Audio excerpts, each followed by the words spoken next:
Transgender persons protection of rights act 2018, क्या ये act इस्लाम से मुतसादिम है? क्या इस एक्ट ने होमोसेक्सुअलिटी को, हमजिन्स परस्ती को जराइम की फहरिस्त से निकाल बाहर फेंका है? क्या तमाम ट्रांसजेंडर्स जो हैं वो ख्वाजा सरा होते हैं? क्या तमाम ख्वाजा सरा ट्रांसजेंडर होते हैं? क्या तमाम ट्रांसजेंडर जो हैं वो लोग होते हैं जो जेंडर डिस्फोरिया का शिकार होते हैं? या तमाम वो लोग जो जेंडर डिस्फोरिया का शिकार होते हैं ट्रांसजेंडर होते हैं? क्या तमाम ट्रांसजेंडर्स वो लोग होते हैं जिनका सिनफी इजहार उनकी पैदाइशी जिन्स से मुख्तलिफ होता है? क्या तमाम वो लोग जिनका सिनफी इजहार उनकी पैदाइशी जिन्स से मुख्तलिफ हो ट्रांसजेंडर होते हैं? क्या तमाम यूनक खसी लोग ट्रांसजेंडर्स होते हैं? क्या तमाम ट्रांसजेंडर्स खसी होते हैं? क्या तमाम ट्रांसजेंडर्स जो हैं वो लोग होते हैं जो इंटरसेक्स कहलाते हैं? या तमाम इंटरसेक्स वो लोग होते हैं जो ट्रांसजेंडर कहलाते हैं? अस्सलाम वालेकुम नाज़रीन, मैं साद महमूद, एक पिटिशनर जिसने transgender persons protection of rights act 2018 को फेडरल शरीयत कोर्ट में चैलेंज किया हुआ है। नाज़रीन, अगर आपको याद हो, इससे पिछले वाले वीलॉग में मैंने आपसे ज़िक्र किया था कि मैं आपके साथ वो दलाइल जो मैं फेडरल शरीयत कोर्ट में 2 माह पहले जो है वो जमा करा चुका हूँ, वो वीलॉग्स के ज़रिए से शेयर करूँगा और आज उस सिलसिले का पहला वीलॉग है। नाज़रीन, मैं 2 अहम वजूहात की बिना पर ये वीलॉग्स कर रहा हूँ, आपके साथ दलाइल शेयर कर रहा हूँ। पहली वजह वो ये है कि मैं चाहता हूँ कि मैं अपने नाज़रीन को और उन लोगों को जो इस केस में इंटरेस्ट रखते हैं उनको मैं अपडेटेड रखूँ और मैं उनको बताऊं कि अदालत में क्या हो रहा है, इस केस के हवाले से हम कहाँ खड़े हैं, रिस्पोंडेंट्स क्या कह रहे हैं। इसके अलावा मैं ये चाहता हूं कि जो दलाइल मैंने जमा कराए हैं आप उससे ख़ुद जांच लें कि वो कितने मजबूत हैं, क्योंकि मैं अपने दलाइल अपनी ही ज़बानी आपके सामने रख रहा हूँगा, तो आप ख़ुद आराम से देख सकते हैं कि जो दावा मैंने किया है अपने पहले वीलॉग में कि हमने बहुत मजबूती से अपने नुक्ता नज़र का दिफ़ा किया है, उसमें कितनी सदाकत है। नाज़रीन, दूसरी अहम वजह इन दलाइल को आपके साथ शेयर करने की ये है कि मैं ये चाहता हूँ कि अवाम में जो इस कानून के हवाले से गलत फहमियाँ हैं उनका इज़ाला हो, खुसूसन वो जो इस्तिलाहात हैं उनके हवाले से अवाम बहुत कंफ्यूज हैं और फिर जब हमारे बहुत से नाज़रीन उन अपनी गलत फहमियों को दूर करने के लिए कुछ ऑनलाइन डिस्कशंस या फोरम्स या डिबेट्स को देखते हैं तो उनको ज़्यादा फ़ायदा नहीं होता।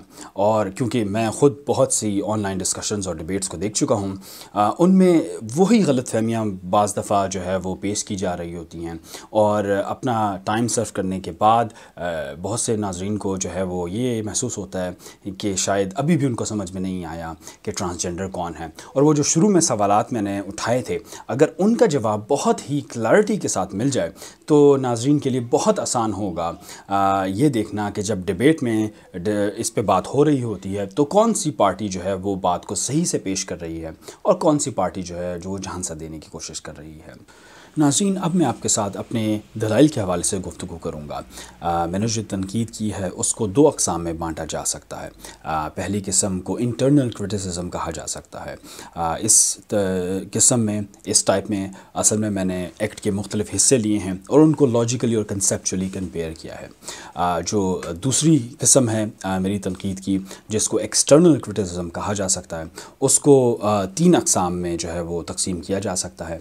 पहली किस्म का ताल्लुक़ उन अथॉरिटीज़ से है जैसे साइकोलॉजी, साइकियाट्री और कुछ NGOs और इंटरनेशनल ऑर्गेनाइजेशंस जो अथॉरिटी मानी जाती हैं ट्रांसजेंडरिज्म पे और जेंडर डिस्फोरिया पे। नाज़रीन, यहाँ पर मैंने सवाल उठाया है इस किस्म पे बात करते हुए कि क्या ये कानून इन अथॉरिटीज़ के नुक्ते नज़र को जब वो इस इस्तिलाहात के बारे में बात करता है, क्या ये कानून सही बयान करता है या नहीं बयान करता है? और इसका मैंने जवाब दिया है कि ऐसा नहीं है। ये कानून जो है वो उनके नुक्ता नज़र को बिल्कुल गलत तरीके से बयान करता है। जो दूसरी टाइप का क्रिटिसिज्म है एक्सटर्नल क्रिटिसिज्म में, उसका ताल्लुक़ दीन इस्लाम से है। हमें मालूम है कि ये एक्ट, ये कानून कुछ ऐसी चीज़ों के बारे में बात करता है जिसके बारे में इस्लाम भी बात करता है। मिसाल के तौर पे कानून विरासत के बारे में बात करता है और फिर हम ये कंपेयर कर सकते हैं कि क्या जो ये कानून कह रहा है, जो दीन इस्लाम कह रहा है, उससे मुतसादिम है या नहीं है। इसके अलावा कुछ नताइज हैं इस कानून के, हम उसे भी कंपेयर कर सकते हैं इस्लामी उसूल से, इस्लामी उसूलों से, इस्लामी फ़लसफ़े से, और ये बता सकते हैं कि दोनों में जो है वो तज़ाद पाया जाता है या नहीं पाया जाता। और मैंने साबित किया है कि दोनों में तज़ाद पाया जाता है। जो तीसरा जो क्रिटिसिज्म है इस एक्सटर्नल क्रिटिसिज्म में, जो तीसरी टाइप है उसका ताल्लुक़ फ़लसफ़े से है। नाज़रीन, ये जो इस्तिलाहात आपके सामने मैंने रखी हैं और जो इस एक्ट में मौजूद हैं, ये तमाम की तमाम जेंडर आइडेंटिटी थियोरी से निकल कर ही आई हैं। और पहले तो मैंने ये कलाम किया है कि ये थियोरी जो है वो इंटरनल इनकन्सिस्टेंसीज़ का शिकार है। इसके अलावा फिर मैंने इस पर भी बात की है और इस सवाल का भी जवाब दिया है कि क्या एक मुसलमान इस थियोरी को मानते हुए इस्लाम को भी मान सकता है। तो मैंने इसका जवाब दिया है कि नहीं। अगर वो लॉजिकली कोहेरेंट रहना चाहता है तो फिर वो दोनों को साथ में नहीं मान सकता। नाज़रीन, मैं आपको ये बताता चलूँ कि मैं आपके साथ जो आर्गूमेंट शेयर करूँगा वो इख्तिसार के साथ शेयर करूँगा। बहुत सी ऐसी डिटेल्स हैं, बहुत सी ऐसी चीज़ें हैं जिनको इन व्लॉग्स में शेयर करना मेरे लिए मुमकिन नहीं है। अगर आप उनको पढ़ना चाहते हैं, मेरे आर्गूमेंट्स का पूरा टेक्स्ट पढ़ना चाहते हैं या आप रेफरेंसेस को क्रॉस चेक करना चाहते हैं तो आप मेरे ब्लॉग पर जाकर इन आर्गूमेंट्स को पढ़ सकते हैं। मैं जल्द ही अपने ब्लॉग पर इन आर्गूमेंट्स को पब्लिश कर दूँगा। मुझे उम्मीद है कि आपको मेरे आर्गूमेंट्स काफ़ी कंपेलिंग लगेंगे और आपको बहुत इंटरेस्टिंग भी लगेंगे जब मैं इन पर बात करूंगा अपने व्लॉग्स में। और इसकी वजह ये है कि मैं आर्गूमेंट्स को कोशिश करता हूं कि उनके कॉन्टेक्स्ट में प्रेजेंट करूं। यानी मैं आपको बताऊं कि जब इस नुक्ते पे अदालत में बात हुई तो जजेस के क्या रिमार्क्स थे और रिस्पोंडेंट्स क्या कह रहे थे, हमने क्या कहा। तो मुझे उम्मीद है कि ये तमाम इन्फॉर्मेशन आपके लिए बहुत इंटरेस्टिंग होगी। आइए अब हम देखते हैं कि ये कानून क्यों इस्लाम से मुतसादिम है। अच्छा, ये है transgender persons protection of rights act 2018। अब ये इसका सेक्शन 2 है और ये इसमें डेफिनेशंस बयान की गई हैं, जैसे एक्ट की डेफिनेशन, तारीफ, जेंडर एक्सप्रेशन, सिनफी इजहार की तारीफ, सिनफी शनाख्त की तारीफ, जेंडर आइडेंटिटी। इसके बारे में कहा गया है gender identity means a person's innermost and individual sense of self as male, female और blend of both or neither that can correspond or not to the sex assigned at birth। यानी सिनफी शनाख्त का मतलब है कि किसी शख्स का दाखिली और ज़ाती एहसास कि वो मर्द है या औरत है या दोनों का मजमूआ है या इन दोनों में से कोई भी नहीं है, ये इस जिन्स से मुख्तलिफ हो सकता है जो इसको इसकी पैदाइश के वक्त जो है असाइन की गई थी, दी गई थी, या इससे मुताबिकत भी रख सकता है। ठीक है, तो ये दोनों तरह से चीज़ें हो सकती हैं। अच्छा, इसी तरह यहाँ पर हैरेसमेंट के को जो है वो बताया गया कि क्या क्या उसमें इंक्लूड है, डिफाइन किया गया है। ठीक है, लेकिन एक चीज़ जो काबिल जिक्र है वो ये है कि यहाँ पर जेंडर कहीं डिफाइन नहीं किया गया कि जेंडर क्या चीज़ होती है। इस पर हम जो है वो बात करेंगे। ठीक है, और ये बहुत इंपॉर्टेंट पॉइंट है। अच्छा, यहाँ पर फिर जो कंट्रोवर्शियल डेफिनेशन है वो है क्लॉज एन, ट्रांसजेंडर पर्सन। ठीक है, तो अब ज़रा हम इसका तनकीदी जायज़ा लेते हैं और देखते हैं कि क्या क्या मसाइल हैं इस डेफिनेशन में।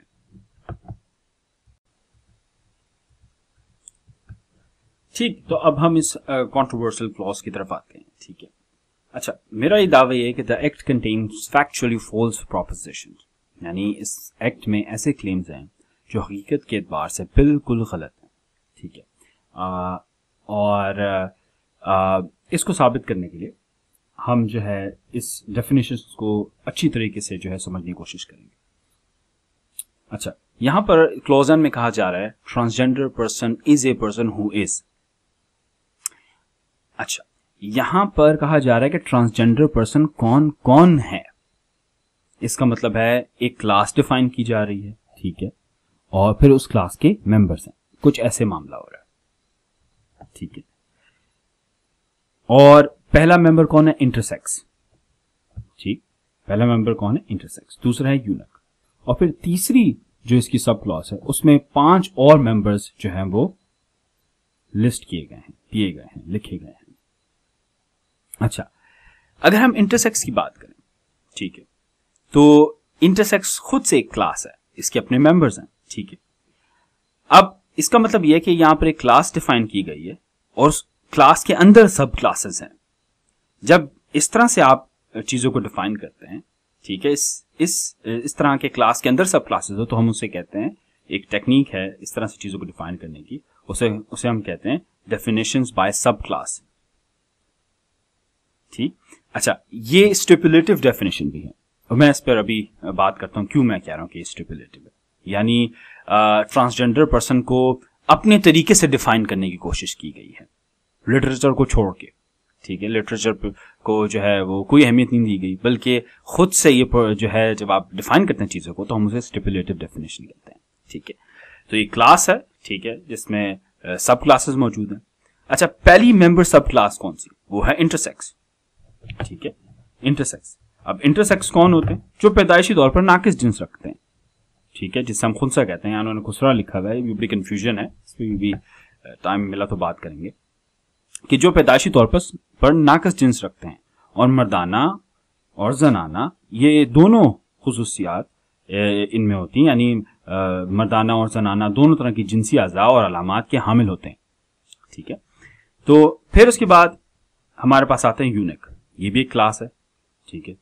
यूनिक काफी सारे लोग होते हैं, इसलिए मैं कह रहा हूं क्लास है। फिर उसके बाद यहां पर और क्लासेस डिफाइंड है।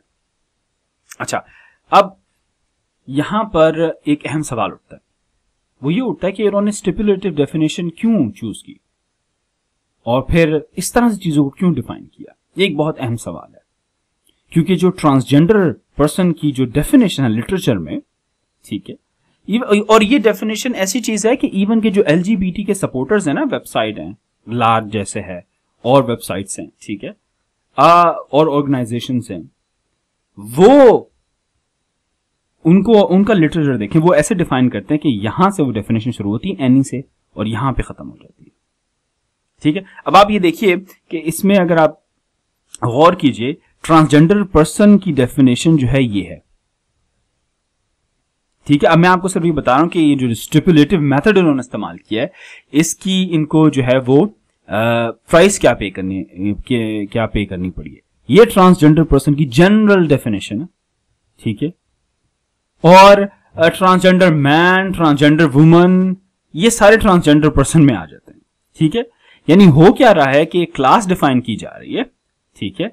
उस क्लास के जो मेंबर्स हैं, ऐसा ये बिल्कुल ये लॉजिकल मिस्टेक है इसमें, ठीक है।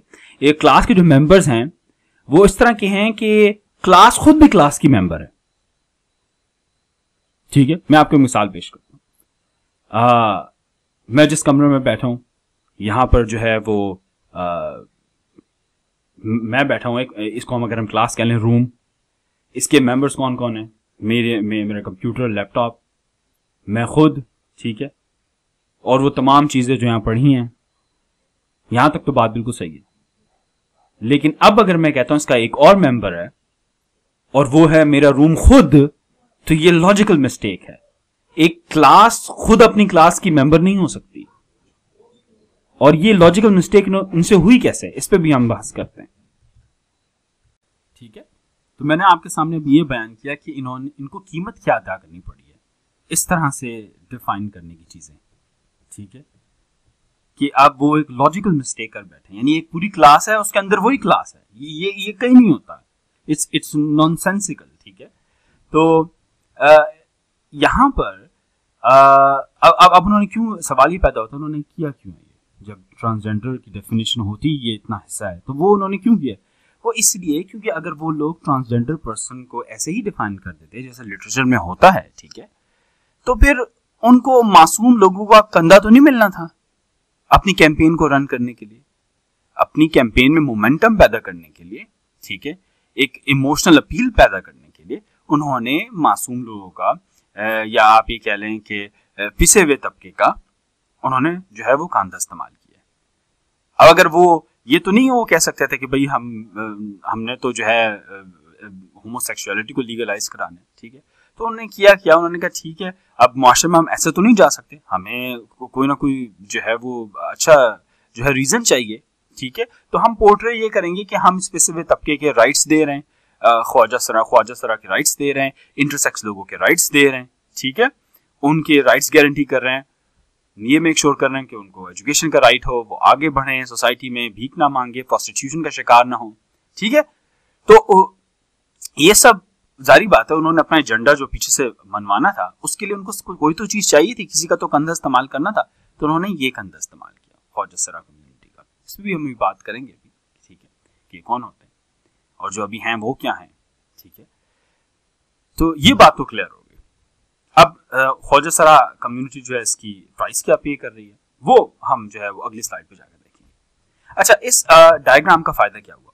पहला फायदा ये हो गया कि हमें पता चल गया कि यहाँ पर एक क्लास डिफाइन हो जाएगी, की जा रही है, और उस क्लास के मेंबर्स हैं जो खुद से क्लासेस हैं, यानी क्लास में सब क्लासेस हैं, ठीक है। अच्छा, अब दूसरा फायदा ये होगा कि ये जो मेथड है, ठीक है, ये हमें बता देगा कि लॉजिकली स्पीकिंग ये जो प्रोपोजिशंस हैं, ठीक है, ये क्या क्या रही हैं। लॉजिक की फॉर्म में कैसे हमें कन्वर्ट करना है, ठीक है, यानी असल में इनका मानी जाना है कि ये जो क्लॉज सब क्लॉजेस हैं ये दावा क्या कर रहे हैं, क्योंकि अगर हमें पता चल जाए ये क्लेम क्या कर रही हैं तो हम इसे जो है टेस्ट कर सकते हैं कि भाई ये सही क्लेम है या गलत क्लेम है, ठीक है। तो अब हम क्या करते हैं कि हम इस सारी डायग्राम को, या आप ये कह लें कि इसके जो है कम से कम एक बड़े हिस्से को हम दोबारा से सेंटेंसेस में कन्वर्ट करते हैं इंग्लिश में, ताकि हमें मानी पता चल जाए कि हो क्या रहा है। अच्छा, अब उसकी कन्वर्जन से पहले मैं एक मिसाल पेश करना चाहता हूँ। फर्स्ट चीज़ मैं आपसे कहता हूँ कि इस वक्त तमाम लोग जो इस्लामाबाद में हैं, ठीक है, तमाम वो लोग जो इस्लामाबाद में हैं वो पाकिस्तान में हैं। अभी मेरी बात क्यों ठीक होगी? क्योंकि इस्लामाबाद पाकिस्तान का एक छोटा सा हिस्सा है, ठीक है। इसी तरह इंटरसेक्स की जो क्लास है वो इस बड़ी ट्रांसजेंडर पर्सन क्लास का जो है एक छोटा सा हिस्सा है। तो मैं ये कह सकता हूं तमाम इंटरसेक्स जो कि इंटरसेक्स क्लास के मेंबर्स हैं, तमाम इंटरसेक्स वो ट्रांसजेंडर हैं, ठीक है। तो इसको मैं फिर इंग्लिश में जो है वो कुछ ऐसे लिख सकता हूं, ठीक है, मैं इसको ऐसे लिख सकता हूं। तो अब हमारे सामने 4 प्रोपोजिशंस लिखी हुई हैं। अच्छा, मैंने सिर्फ इन ये जो ओवल शेप्स है ना इनको ट्रांसलेट किया विजुअल से वापस प्रोपोजिशंस की फॉर्म में, यानी क्लेम्स की फॉर्म में, ठीक है, सेंटेंसेस में। ये जो रेक्टेंगल्स हैं, ठीक है, इनको मैंने ये जो ट्रांसलेट नहीं किया क्योंकि इसमें जो है वो मुझे इन पे तनकीद नहीं करनी। वैसे मैंने कहना था इस मामले में कि ये एक क्लास के अंदर ट्रांसजेंडर पर्सन क्लास के अंदर ट्रांसजेंडर पर्सन क्लास को मेंबर कहा जा रहा है, वो मैं तनकीद कर चुका हूँ। तो अब हमारे सामने 4 प्रोपोजिशन है जिनको हमने टेस्ट करना है कि आया जो ये दावा कर रही हैं ये ठीक कर रही हैं। All intersex are transgenders, all eunuch are transgenders, all Khwaja Sira are transgenders, all people whose gender expression differs from the social norms and cultural expectation based on the sex they were assigned at the time of their birth are transgenders, जिनको मैंने gender expression mismatchers कहा है, ठीक है। तो ये अब हमारे सामने propositions आ गई हैं। अब इनको हम 1 by 1 टेस्ट करते हैं, देखते हैं कि जो ये दावा कर रही हैं क्या ये ठीक है कि नहीं।